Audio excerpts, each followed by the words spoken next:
Suatu ketika, di sebuah hutan yang lebat, hiduplah singa yang perkasa, kuat, dan besar. Tidak heran ia disebut sebagai sang raja hutan. Semua hewan di hutan takut kepadanya. Singa sendiri dikenal sebagai raja yang mengerikan.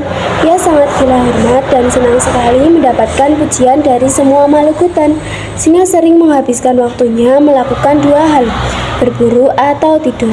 Tidak ada yang berani mendekati sarang singa ketika sedang tidur. Singa akan marah besar ketika ada yang berani mengganggu waktu tidurnya. Suatu hari, seekor tikus kecil sedang bermain. Ia berlari ke sana kemari.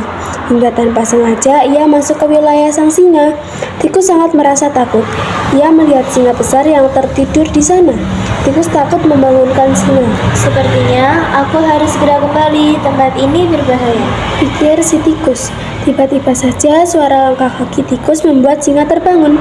Singa geram melihat tikus kecil yang berani masuk ke wilayah miliknya, apalagi sampai mengganggu waktu tidur siangnya. Singa yang marah pun langsung menangkap hewan kecil itu dengan tangannya. Tikus tidak dapat menghindar hingga akhirnya tertangkap oleh singa. Berani-beraninya kamu mengganggu tidurku.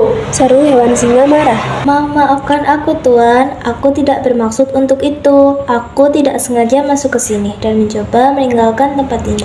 Jawab tikus kecil ketakutan. Maaf katamu, kau pikir aku akan memaafkanmu begitu saja? Aku ini raja hutan yang berkuasa. Tak boleh ada yang menggangguku. Tidak akan bisa, aku akan melanjutkan sepertimu. Ucap singa dengan suara yang lantang. Si tikus makin ketakutan. Ia terus mencoba meyakinkan singa agar mau melepaskannya. Tolong, Tuan, maafkan aku. Jangan makan aku. Aku sama sekali tidak bermaksud mengganggu tidurmu. Tolong, aku berjanji tak akan masuk ke tempat ini. Ucap tikus sambil menangis. Diam, sudah aku bilang aku tidak akan memaafkanmu. Aku kini berpikir untuk menjadikanmu sebagai makan malamku. Hahaha. Ucap sang singa dengan jahatnya. Aku mohon, Tuan, jika engkau melepaskan